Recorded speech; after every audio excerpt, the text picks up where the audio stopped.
नमस्कार साथियों। Axis IAS YouTube channel पर आपका एक बार फिर से स्वागत है। एम लक्ष्मीकांत पॉलिटी सीरीज में हम आज नेक्स्ट चैप्टर देखेंगे, संविधान की मूल संरचना। पिछली क्लासेज में हमने संविधान का संशोधन डिस्कस किया था और ये दोनों चैप्टर हमारे प्रीलिम्स और मेंस के लिहाज से काफ़ी इंपॉर्टेंट हैं। और एक चीज़ आपको और समझ लेनी है, इन चैप्टर्स में मेंस में 15 से 20 नंबर के क्वेश्चन आते हैं। जैसे मूल संरचना से रिलेटेड 2020 में आई थिंक मेंस में करीब हाँ 20 नंबर का लॉन्ग क्वेश्चन आया था। यूपी पीसीएस में भी प्रश्न पूछे जाते हैं, बीपीएससी में भी प्रश्न पूछे जाते हैं। तो इसलिए संविधान को पढ़ते समय आपको ये बात जरूर याद रखनी है कि बेसिक स्ट्रक्चर ऑफ कॉन्स्टिट्यूशन का प्रादुर्भाव कैसे हुआ, क्या है बेसिक स्ट्रक्चर ऑफ कॉन्स्टिट्यूशन और उसके तत्व क्या हैं, किन मामलों से संपर्क आया, इसका इतिहास क्या है। ये सारी चीजें आज हम इस चैप्टर के अंतर्गत डिस्कस करेंगे। ये चैप्टर हमारा 11 है और पिछला चैप्टर जो हमने डिस्कस किया था संविधान का भाग 20 आर्टिकल 368 संविधान का संशोधन के बारे में। तो संविधान की मूल संरचना क्या है भाई, इसका प्रादुर्भाव कैसे हुआ, मूल संरचना के तत्व देखो। किसी भी बेहतरीन लोकतंत्र के लिए, आज सच्चे अच्छे लोकतंत्र, रिस्पॉन्सिबल लोकतंत्र के लिए कुछ तत्व ऐसे होते हैं जो हमेशा चलते ही रहते हैं, है ना, उनको कम या ज्यादा नहीं किया जा सकता। जैसे क्या कहा गया है, संविधान की आधारभूत संरचना का तात्पर्य संविधान में निहित उन प्रावधानों से है जो भारतीय संविधान के लोकतांत्रिक आदर्शों को प्रस्तुत करते हैं। अब लोकतांत्रिक आदर्श क्या होते हैं? इन प्रावधानों में संविधान में संशोधन के द्वारा भी नहीं हटाया जा सकता। ठीक है, वस्तुतः ये अपने आप में इतने महत्वपूर्ण हैं कि इसमें नकारात्मक बदलाव से संविधान का सार तत्व जो जनमानस के विकास के लिए आवश्यक है नकारात्मक रूप से प्रभावित हो जाता है। मतलब इससे आपको समझ में आ गया कि आधारभूत संरचना कितनी इंपॉर्टेंट है भारतीय संविधान के लिए। भाई सीधी सी बात है, जो बेसिक नेसेसिटी चाहिए किसी भी डेमोक्रेसी के लिए, अगर उन नेसेसिटीज को जैसे पंथ निरपेक्षता शब्द को बदल दिया जाए या संसदीय लोकतंत्र तांत्रिक व्यवस्था को बदल दिया जाए, तो इन व्यवस्थाओं को अगर बदला जाने लगा तो क्या हुआ, हमारा कॉन्स्टिट्यूशनल फ्रेमवर्क गड़बड़ा जाएगा भाई। तो इसीलिए संविधान की मूल संरचना का प्रादुर्भाव हुआ और ये प्रादुर्भाव होता है ऐसे कि संपत्ति का अधिकार मूल संविधान में मौलिक अधिकार हुआ करता था। आर्टिकल 19 आर्टिकल 21 के अंतर्गत उसको सूचीबद्ध किया गया था। मूल संविधान में 7 फंडामेंटल राइट्स थे, वर्तमान में 6 ही फंडामेंटल राइट्स बचे हुए हैं। तो 26 जनवरी 1950 को संविधान लागू किया गया और उसके एक साल बाद ही 1951 में पहला मामला सुप्रीम कोर्ट के पास पहुंच गया। ठीक है, क्या पहुंचा कि संविधान के अनुच्छेद 368 के अंतर्गत मौलिक अधिकारों में संशोधन कर सकती है या नहीं, ये मामला पहुंचा। अब ये मामला कैसे पहुंचा भाई, संपत्ति का अधिकार जब मौलिक अधिकार है और मौलिक अधिकार में संशोधन कर नहीं सकते क्योंकि आर्टिकल 13 आ जाता है, संविधान से पहले बनने वाली विधियां, संविधान के पश्चात बनने वाली विधियां, उसी को कंट्राडिक्शन हो गया और पहला मामला पहुंच गया। यह संविधान लागू होने के 1 वर्ष पश्चात ही सर्वोच्च न्यायालय के विचारार्थ आया। शंकरी प्रसाद मामले 1951 में पहले संशोधन अधिनियम 1951 की संवैधानिक वैधता को चुनौती दी गई। क्यों? जिसमें संपत्ति के अधिकार में कटौती की गई थी। सर्वोच्च न्यायालय ने व्यवस्था दी, संसद 368 में संशोधन करने की शक्ति के अंतर्गत ही मौलिक अधिकारों में संशोधन अंतर्निहित है। मतलब संसद 368 के तहत मौलिक अधिकारों में संशोधन कर सकती है और आर्टिकल जो 13 है, जो उसका लॉ शब्द है, उसके अंतर्गत सामान्य विधियां आती हैं, संवैधानिक अधिनियम नहीं आते हैं। अब लॉ शब्द की परिभाषा को समझ लेते हैं हम। क्या कहती है हमारी लॉ शब्द की परिभाषा? इस अनुच्छेद के तहत ऐसे कानून जो किसी भी मूल अधिकार के साथ असंगत या असमानजनक हैं, उन्हें शून्य या असंवैधानिक घोषित किया जा सकता है। कहने का सीधा सा मतलब आर्टिकल 13 फंडामेंटल राइट्स आपने पहले भी पढ़ा है, संविधान से पहले बनने वाली विधियां और संविधान के पश्चात बनने वाली विधियां उस मात्रा तक नल एंड वाइड होंगी जिस मात्रा तक वो मौलिक अधिकारों का अतिक्रमण करती हैं। ये फंडामेंटल राइट्स हमारा कहता है। सुप्रीम कोर्ट, हाई कोर्ट को ऐसी घोषणा करने की शक्ति दी गई है। मतलब जब भी आपके अधिकारों का अतिक्रमण होता है, आर्टिकल 32 से याद आ रहा, आपको 5 प्रकार की रिटें मिल जाती हैं, तो जब पहला मामला शंकरी प्रसाद मामले में पहुंचा तो इसी के अंतर्गत पहुंचा, और मौलिक अधिकारों के लिए सुरक्षा कवच के समान है।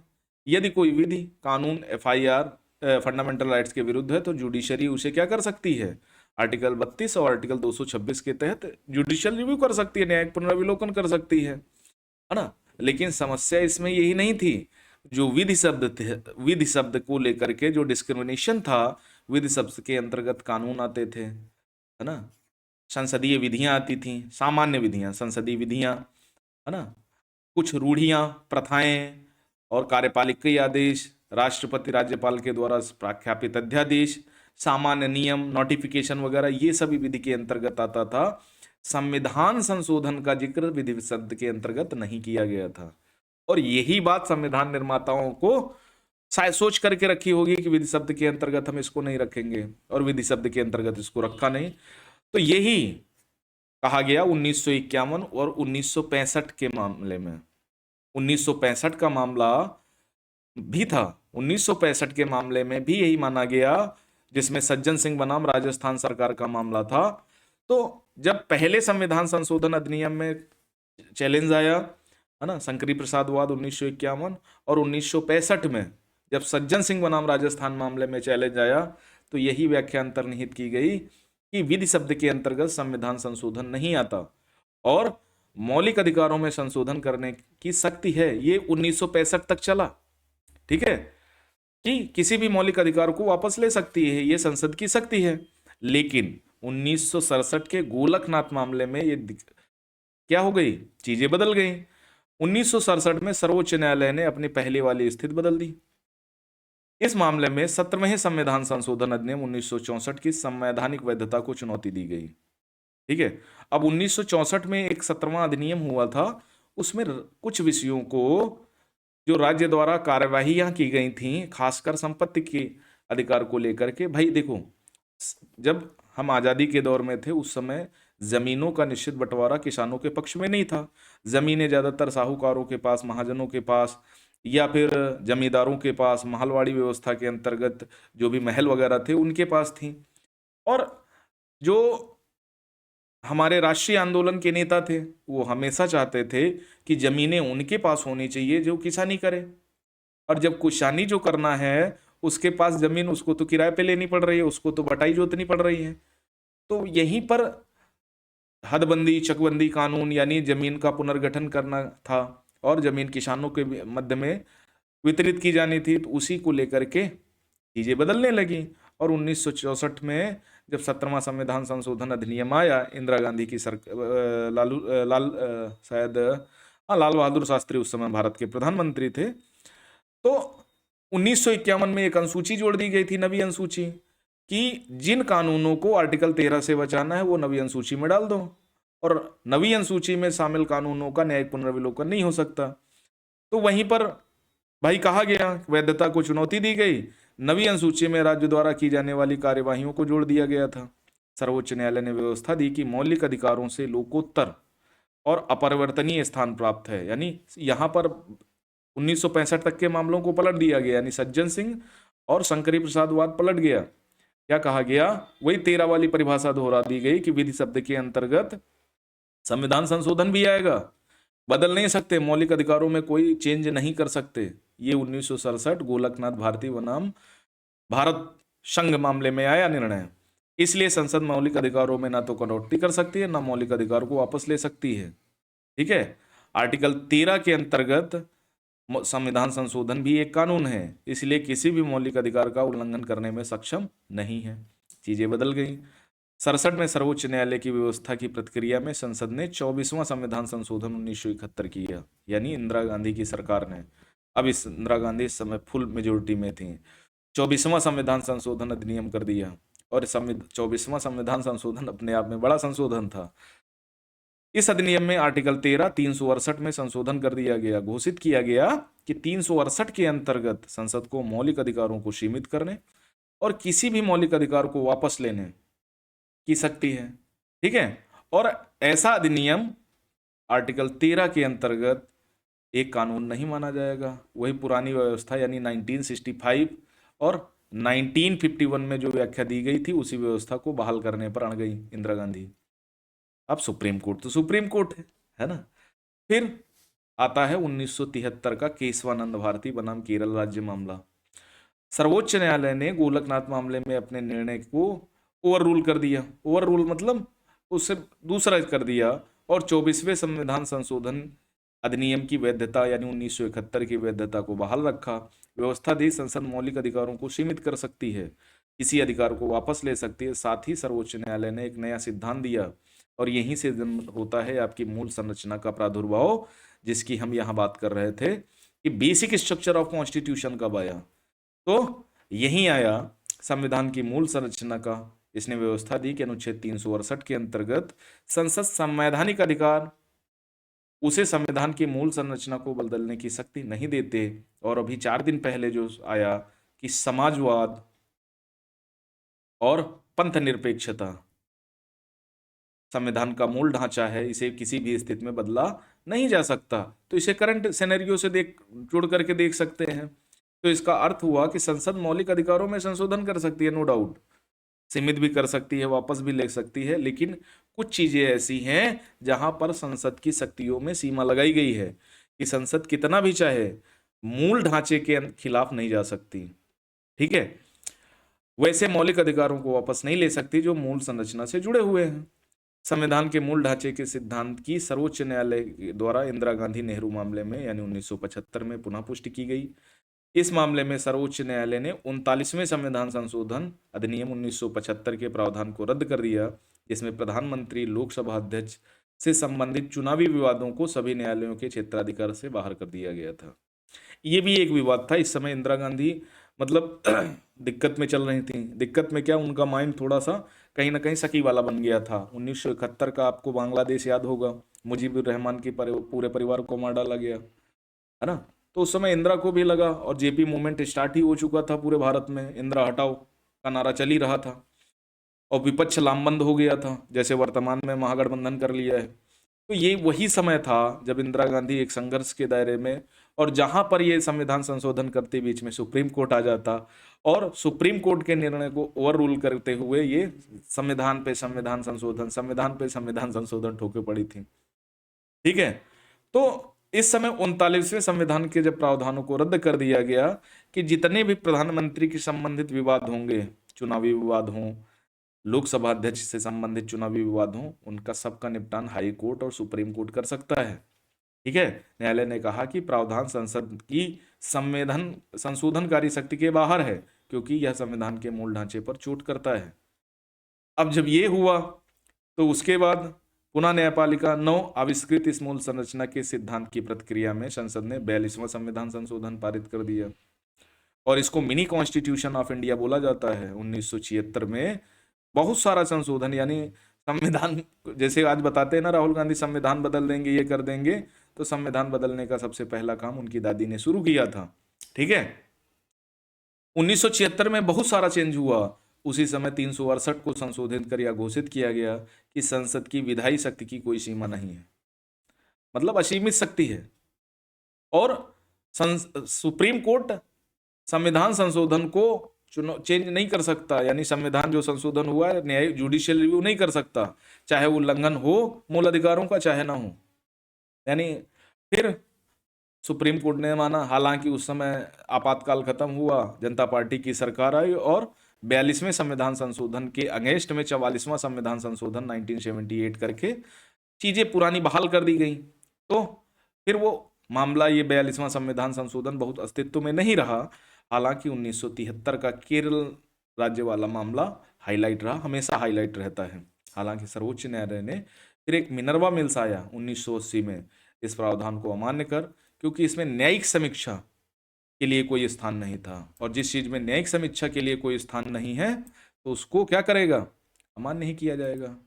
उसको क्या किया गया, सुप्रीम कोर्ट ने अमान्य कर दिया। ठीक है, अब जब सुप्रीम कोर्ट ने अमान्य कर दिया तो मूल विशेषता है संविधान की 368 से संबंधित इस मूल संरचना के सिद्धांत को किसी भी मामले में, यानी सिद्धांत को इस मामले में लागू करते हुए न्यायालय ने व्यवस्था दे दी, क्योंकि संविधान की ने संसद को संशोधनकारी शक्ति दी है। इसलिए उस शक्ति का उपयोग करते हुए संसद इसे चरम अथवा निरंकुश सीमा तक नहीं बढ़ा सकती, यानी अतिरेक नहीं कर सकती, इतना नहीं कर सकती कि नहीं संविधान का बेसिक स्ट्रक्चर ही गड़बड़ हो जाए, इतना तो नहीं करने देगी। और उसके बाद 368 के अंतर्गत जो भी संशोधनकारी शक्ति है ना, उसको विस्तारित कर निरस्त करने का अधिकार भी नहीं है संसद को कि उसको विस्तारित कर दे, संविधान संशोधन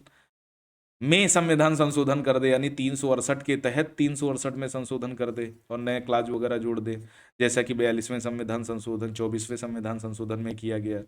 उसके बाद वामन राव का मामला आया, मूल संरचना के सिद्धांत को स्पष्ट करते हुए 24 अप्रैल का एक कर दी कि 24 अप्रैल के बाद जो संशोधन हुए होंगे उन्हीं मामलों पर ये सिद्धांत लागू होगा मूल संरचना का, उसके पहले मामलों पर लागू नहीं होगा, क्योंकि 1951 से लेकर के अभी तक चीजें बदली जाती तो काफी चीजें हो जाती।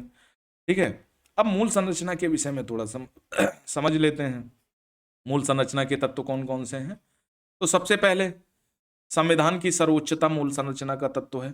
कुछ चीजें ऐसी हैं जो संसद या कह सकते हो कि 1973 में ही घोषित कर दिया गया कि ये होंगी, बाद में कुछ चीजें और बढ़ा दी गई कि नहीं वो आने वाले समय में बता दी जाएंगी। भारतीय राजनीति की सार्वभौम लोकतांत्रिक तथा गणराज्य की प्रकृति, संविधान का धर्मनिरपेक्ष चरित्र, विधायिका कार्यपालिका न्यायपालिका के बीच शक्तियों का पावर ऑफ सेपरेशन, संविधान का संघीय स्वरूप, राष्ट्र की एकता अखंडता, कल्याणकारी राज्य यानी सामाजिक आर्थिक न्याय और न्यायिक समीक्षा, जुडिशियल रिव्यू, व्यक्ति स्वतंत्रता एवं गरिमा, संसदीय प्रणाली, कानून का शासन, मौलिक अधिकार और डीपीएसपी के बीच सौहार्द और संतुलन, समत्व का सिद्धांत, स्वतंत्र एवं निष्पक्ष चुनाव, न्यायपालिका की स्वतंत्रता, संविधान संशोधन की संसद की सीमित शक्ति, न्याय तक प्रभावकारी पहुंच, मौलिक अधिकारों के आधारभूत सिद्धांत या सार तत्व, अनुच्छेद 32, 136, 141, 142 के अंतर्गत सर्वोच्च न्यायालय को प्राप्त शक्तियां, आर्टिकल 226, 227 के अंतर्गत उच्च न्यायालयों को शक्तियां। ये मोटी मोटी 20 बातें थी जिनको घोषित कर दिया गया कि ये मूल ढांचे का हिस्सा होगा। अब कुछ बेसिक चीजें देख लेते हैं, जैसे 2020 में क्वेश्चन पूछा गया था, भारतीय संविधान आजादी के 70 वर्ष बाद भी एक जीवंत दस्तावेज की तरह अपना अस्तित्व बनाए हुए है। भारतीय न्यायपालिका और संवैधानिक व्याख्या की प्रक्रिया अनवरत विकास कर रही है। कथन के संदर्भ में संविधान की आधारभूत संरचना के ऐतिहासिक सिद्धांत का विश्लेषण करना है। अब इस टाइप के क्वेश्चन को लिखना है तो उत्तर का पहले भूमिका लिखनी होगी। ठीक है, कि मान लिया 2024 में मेंस में ये क्वेश्चन पूछ लिया जाता है, सॉरी 25 में मान लिया मेंस में ये क्वेश्चन पूछा जाता है और लगभग संविधान लागू होने के 75 वर्ष पूरे हो चुके हैं, है ना। जब 75 वर्ष पूरे हो चुके हैं, अभी हमने 26 नवंबर को संविधान दिवस मनाया और पूरे वर्ष चलने वाले कार्यक्रमों की उद्घोषणा राष्ट्रपति द्रौपदी मुर्मू ने करी है। तो जब 75 वर्ष पूरे कर चुके हैं तो ये अनवरत यात्रा पे चल रहा है, तो इसी के बारे में बताना पड़ेगा आपको। पहली बात तो प्रमुख बिंदु बताने पड़ेंगे, प्रमुख बदलाव क्या हुए, आलोचना के बिंदु क्या है, महत्व क्या है, निष्कर्ष क्या है, एक एक समझ लेते हैं। अब सर्वोच्च न्यायालय ने 47 वर्ष पूर्व केशवानंद भारती बनाम केरल राज्य 24 अप्रैल 1973 के मामले में संविधान की आधारभूत संरचना का ऐतिहासिक सिद्धांत दिया। ठीक है, आपको थोड़ा सा 1951 का मामला भी पता होना चाहिए, 1965 का सज्जन सिंह मामला पता होना चाहिए, 1967 का गोलकनाथ मामला भी पता होना चाहिए। अब इस समय जब केशवानंद भारती बनाम केरल राज्य मामला आया, 13 न्यायाधीशों की बेंच थी, 7:6 के अनुपात में बहुमत दिया गया था और इन 7 न्यायाधीशों में वर्तमान सीजेआई के चाचा HR खन्ना भी थे, हंसराज खन्ना जी। ठीक है, हंसराज खन्ना भी थे, याद रखना।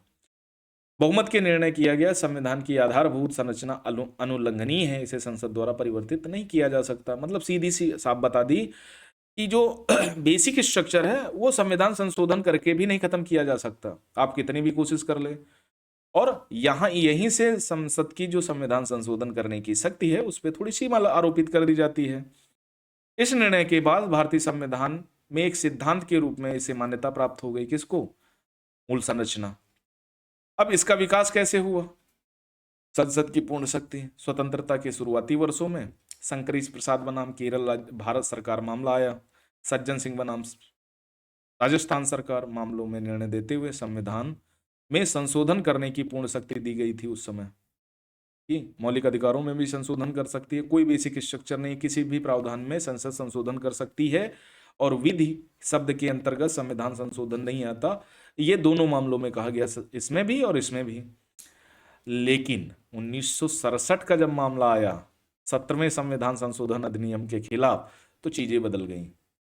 इसका कारण यह माना जाता है, स्वतंत्रता बाद शुरुआती वर्षों में सर्वोच्च न्यायालय ने तत्कालीन राजनीतिक नेतृत्व पर विश्वास जताया और उस पर प्रमुख स्वतंत्रता संग्राम सेनानी संसद के सदस्यों की सेवा कर रहे थे। तो उनको लगा कि ठीक है, ये तो वही लोग हैं जिन्होंने संविधान बनाया, तो कितना ही गड़बड़ करेंगे ये, है ना। लेकिन बाद में जब इंदिरा गांधी आई तो चीजें बदलने लगी, तो सुप्रीम कोर्ट इंटरवीन करने लगा। ठीक है, मौलिक अधिकारों में संशोधन नहीं। 1967 में गोलकनाथ भारती बनाम पंजाब राज्य मामला आया, तो उसमें स्पष्ट कर दिया गया कि 368 के तहत मौलिक अधिकारों को समाप्त या सीमित करने की शक्ति नहीं है संसद के पास। यहीं से दिक्कत गड़बड़ा गई, और जब दिक्कत गड़बड़ा गई, इस मामले को काउंटर करने के लिए 24वां संविधान संशोधन कर दिया इंदिरा गांधी ने। ठीक है, इंदिरा गांधी अलग लगा पड़ी हैं, सुप्रीम कोर्ट अलग लगा पड़ा है, और उस समय नानी पालकी वाला थे, वो इंदिरा गांधी से चिढ़े बैठे थे। जब इंदिरा गांधी सर उठाने की कोशिश करती, वो सुप्रीम कोर्ट पहुंच जाते थे। बड़ा रोचक मामला है, कभी समझेंगे उसको। फिर संसद और न्यायपालिका के बीच टकराव चलता रहा। 70 के दशक में तत्कालीन सरकार द्वारा आरसी कूपर बनाम भारतीय संघ 1977, मदन राव सिंधिया बनाम भारत संघ 1970 आदि मामलों में सर्वोच्च न्यायालय द्वारा लिए गए निर्णयों को बदलने के लिए 24वां, 25वां, 26वां और 29वें संविधान व्यापक संशोधन कर दिए गए। ये वही है जब प्रीवी पर्स को समाप्त किया गया था। प्रीवी पर्स मिलती थे ना वो राजाओं को, राजा महाराजाओं को। ठीक है, बैंकों का राष्ट्रीयकरण कर दिया गया, है ना। इन सब चीजों को काउंटर करने के लिए सुप्रीम कोर्ट में केस पर केस चलते रहे। यहाँ ध्यान देने वाला तथ्य यह है कि आरसी कूपर मामले में सर्वोच्च न्यायालय ने इंदिरा गांधी सरकार के बैंकों के राष्ट्रीयकरण करने के निर्णय को अवैध घोषित किया था। ठीक है, कि आप बैंकों 1969 में बैंकों का राष्ट्रीयकरण किया गया था। ठीक है, 14 बैंकों का राष्ट्रीयकरण किया गया, तो इसको अवैध घोषित कर दिया कि आप बैंकों का राष्ट्रीयकरण नहीं कर सकते। और इंदिरा गांधी भरी बैठी थी कि हमें गरीबी हटाओ का नारा देना है और गरीबों की संख्या को कम करना है। अब जबकि माधवराव सिंधिया जो मामला था, पूर्व शासकों को दी जाने वाली प्रीवी पर्स को समाप्त करने संबंधी संविधान को अवैध घोषित किया गया था। संशोधन को अवैध घोषित कर दिया गया कि नहीं, प्रीवी पर्स तो संविधान में दिया गया वादा है, ये तो आपको देना ही पड़ेगा। ये मदन राव सिंधिया बनाम भारत संघ 1970 का मामला है, और आरसी कूपर बनाम भारतीय संघ 1970 का मामला है। समझना बात को। फिर आता है केशवानंद भारती मामला, माइलस्टोन मामला 1973। 13 जजेस की बेंच ने 7:6 के अनुपात में फैसला दिया। 24, 25, 26, 29वें संविधान संशोधन गोलत मामले के निर्णय को केशवानंद मामले में चुनौती दी गई। चूंकि गोलकनाथ मामले का निर्णय 11 न्यायाधीशों द्वारा किया गया था, ठीक है, इसलिए इस मामले में सुनवाई के लिए बड़ी बेंच की आवश्यकता थी। अब तक की सबसे बड़ी बेंच है केशवानंद भारती, 13 से अधिक बेंच नहीं बैठी है अभी तक। इस प्रकार केशवानंद भारती में 13 न्यायाधीशों का पीठ का गठन किया गया, जहां प्रख्यात कानूनविद पालकीवाला, अली नरीमन, सोली सोराबजी आदि ने सरकार के खिलाफ मामला प्रस्तुत किया था। नानी पालकीवाला भरे बैठे थे इंदिरा गांधी के खिलाफ। ठीक है, फिर आधारभूत संरचना का सिद्धांत आता है, 7:6 के निर्णय आता है और आधारभूत संरचना घोषित कर दी जाती है। 368 के तहत संविधान संशोधन करने की शक्ति बहाल की जाती है, लेकिन कुछ परिवर्तन के साथ, है ना। तो संविधान की आधारभूत संरचना में बदलाव किए बगैर 368 के तहत संसद संविधान संशोधन कर सकती है। फिर सूची दे दी जाती है, भाई कौन कौन सी होगी। आधारभूत संरचना को कभी परिभाषित नहीं किया सुप्रीम कोर्ट में। अगर प्री में क्वेश्चन पूछ लिया जाए कि सुप्रीम कोर्ट ने आधारभूत संरचना के सिद्धांत को परिभाषित किया है, तो आप सीधे सीधे बता देना कि सुप्रीम कोर्ट ने कभी आधारभूत संरचना के सिद्धांत को परिभाषित नहीं किया है।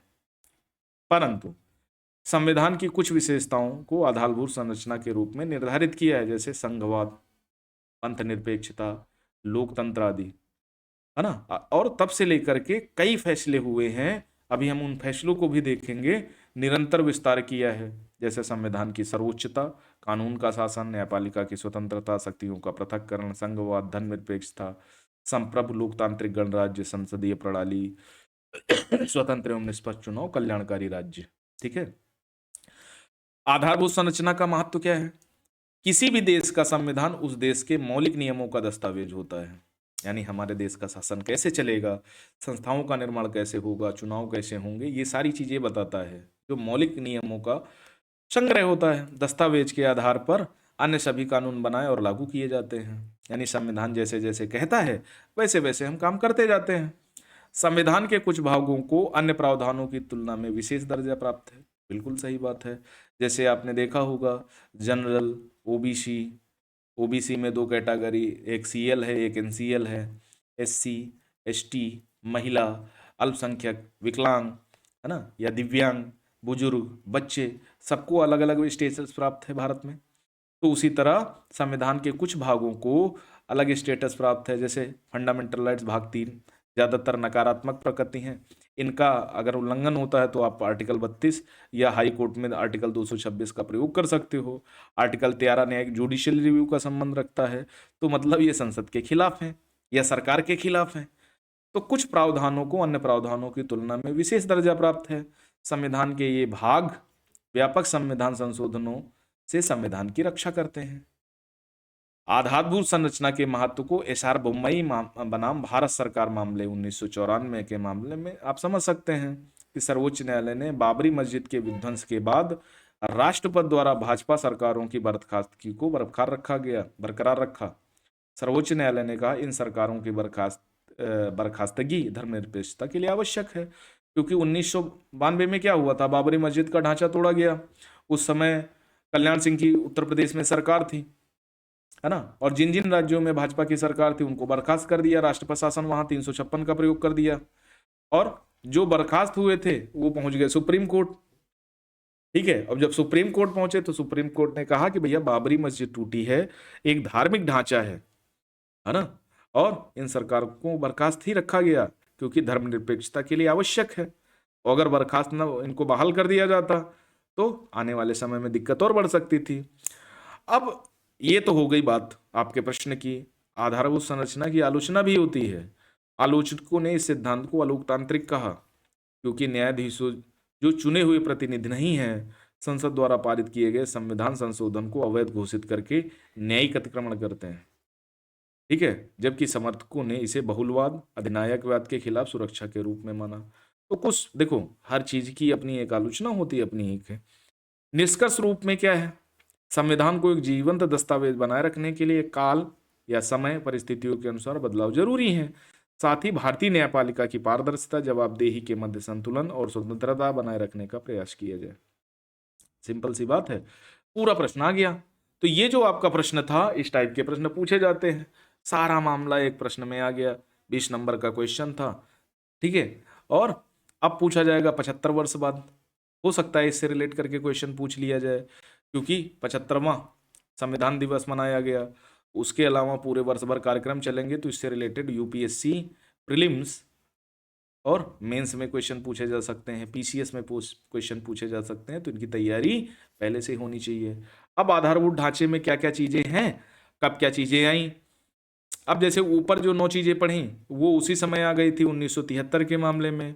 इंदिरा नेहरू गांधी मामला 1975 चुनावी मामले नाम से विख्यात है ना। इस मामले में क्या हुआ था, इंदिरा गांधी पर हेरफेर का आरोप लगा था कि इंदिरा गांधी ने हेरफेर किया है चुनाव में, धांधली की है रायबरेली सीट से। और इंदिरा गांधी को उत्तर प्रदेश हाई कोर्ट ने अवैध घोषित कर दिया था इनके चुनाव में। सुप्रीम कोर्ट में फिर मामला गया, वहां से इनको वैध किया गया। तो इन्होंने बहुत सारी चीजें बदलाव करी थी, उसी के विरोध में मामला आया। भारत एक संप्रभु लोकतांत्रिक गणराज्य है, व्यक्ति की परिस्थिति और अवसर की समानता है, धर्मनिरपेक्षता, आस्था और धर्म की स्वतंत्रता है, कानून की सरकार, लोगों की सरकार नहीं, अर्थात कानून का शासन। ठीक है।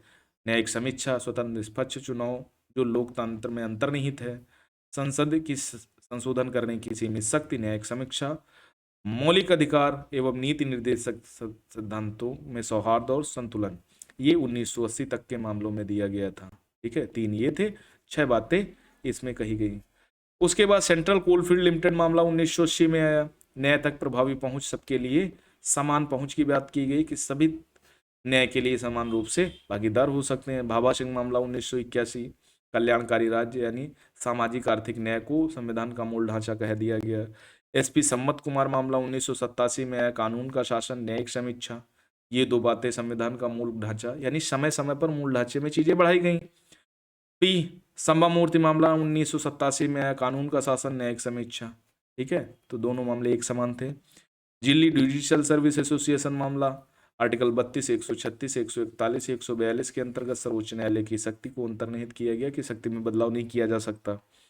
फिर एक प्रमुख मामला इंदिरा साहनी मामला, मंडल कमीशन के रूप में चर्चित मामला है। इसमें ओबीसी को कैटेगराइज किया गया, ओबीसी एनसीएल और नॉन एनसीएल में, कानून का शासन, न्यायपालिका की स्वतंत्रता। ठीक है, फिर आगा कुमार पद मामला 1992 का, न्यायपालिका की स्वतंत्रता को लेकर की। तो होलोहान मामला बहुत इंपॉर्टेंट है, दल बदल मामले के रूप में 34 स्वतंत्र निष्पक्ष चुनाव, संप्रभु लोकतंत्र और गणराज्य ढांचा यानी प्रस्तावना का बेसिक भाग। रघुनाथ राव मामला, समानता का सिद्धांत, भारत की एकता और अखंडता। एसआर बोम्मई मामला वेरी इंपॉर्टेंट, संघवाद, धर्मनिरपेक्षता, लोकतंत्र, राष्ट्र की एकता, अखंडता, सामाजिक न्याय, न्यायिक समीक्षा। ठीक है, तो इसको जरूर याद रखना है, एसआर बोम्मई मामला। एल चंद्र को मामला उच्च न्यायालयों की शक्ति, खासकर 226 और 227 के अंतर्गत, इन शक्ति को सीमित नहीं कर सकती संसद।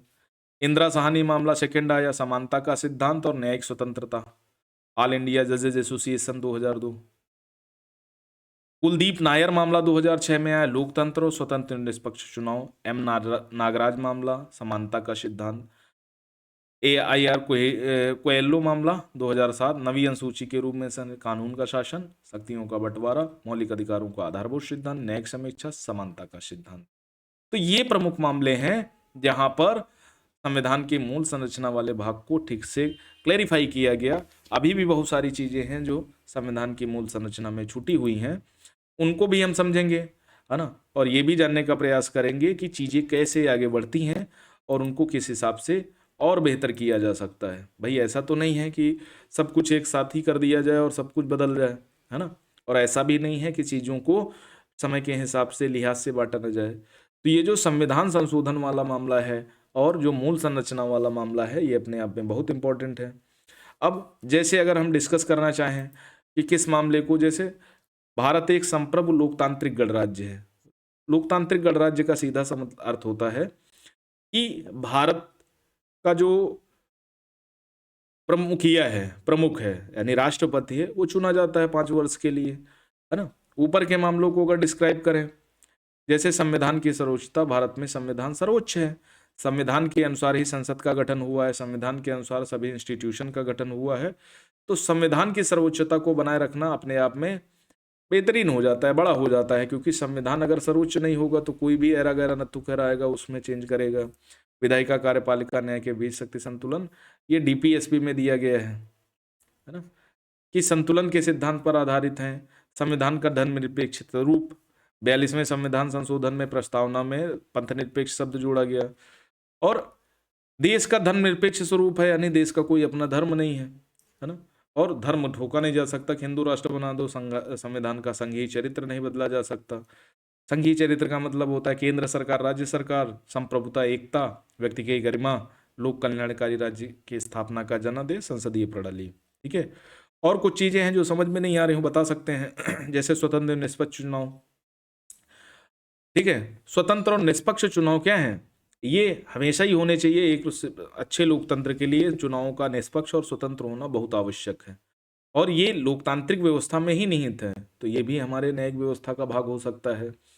संसद की संविधान संशोधन करने की शक्ति, सीमित शक्ति, यानी कोई भी मान लिया ऐसी सरकार आ जाए तानाशाही प्रवृत्ति वाली, विपक्ष भी उसको सपोर्ट करने लगे और वो बहुत सारे भाग में संशोधन कर दे, तो इसलिए संविधान में सीमित शक्ति होनी चाहिए संशोधन की, उसके बेसिक ढांचे को, यानी उसकी आत्मा ही बदल जाए, है ना। इतना चेंज कर दिया जाए कि आपका, जैसे आप लोग तैयारी करते हैं, इतना अपने आप में चेंज ले आओ कि आपकी आत्मा ही मर जाए।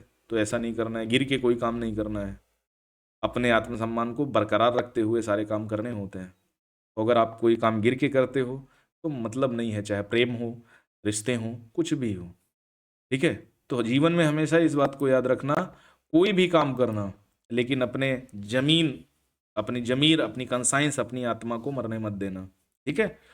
संसद न्यायिक समीक्षा, आर्टिकल 13।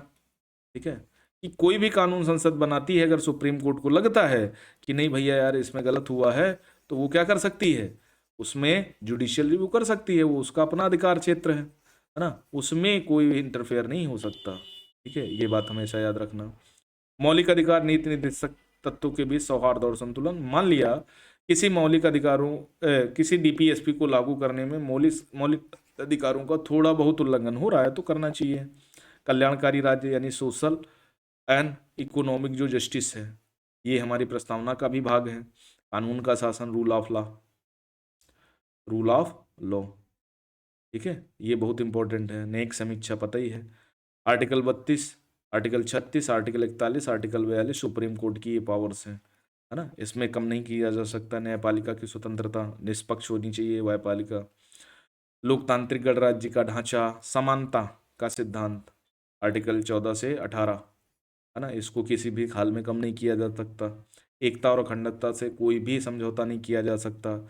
संविधान का जो संघीय स्वरूप है, संघवाद, धर्मनिरपेक्षता, सामाजिक न्याय, तो ये सारी चीजें जो संविधान की आत्मा को बेहतरीन बनाती हैं। और समय और काल के हिसाब से थोड़ा बहुत इसमें गुंजाइश होती है, लेकिन इतना नहीं कि इसके सार तत्व को ही खत्म कर दो। ठीक है, शक्तियों का बंटवारा, पावर ऑफ सेपरेशन। अब किसके पक्ष में विधायिका कानून बनाएगी, न्याय कार्यपालिका कानूनों के अनुसार शासन चलाएगी, न्यायपालिका न्यायिक विवाद निपटाएगी, है ना। तो शक्तियों का इस तरह विभाजन किया गया है, ये पावर ऑफ सेपरेशन है। राज्य सरकार केंद्र सरकार को एक क्षैतिज है, एक ऊर्ध्वाधर है। राज्य सरकार राज्य के मामलों में इंटरवीन करती है, केंद्र सरकार केंद्र के मामलों में, स्थानीय सरकारें स्थानीय मामलों में। तो इस तरह शक्तियों का पावर ऑफ सेपरेशन किया गया है। ठीक है, तो ये बात हमेशा याद रखना, मौलिक अधिकारों का आधारभूत सिद्धांत में शामिल होना। ठीक है, तो इस तरह से आप करेंगे तो चीज़ें आसान हो जाएंगी, और मामले आपको याद करने पड़ेंगे, समझने पड़ेंगे, वरना दिक्कत का सामना करना पड़ सकता है। ठीक है, तो आज की क्लास यहीं ख़त्म करते हैं। कैसी लगी ये क्लास आप हमें ज़रूर बताइएगा। जहाँ पर आपको समझ में ना है ना, उनको बताना, हम उनको समझा देंगे आपको फिर से। आज के लिए इतना ही। Thank you very much. नमस्कार।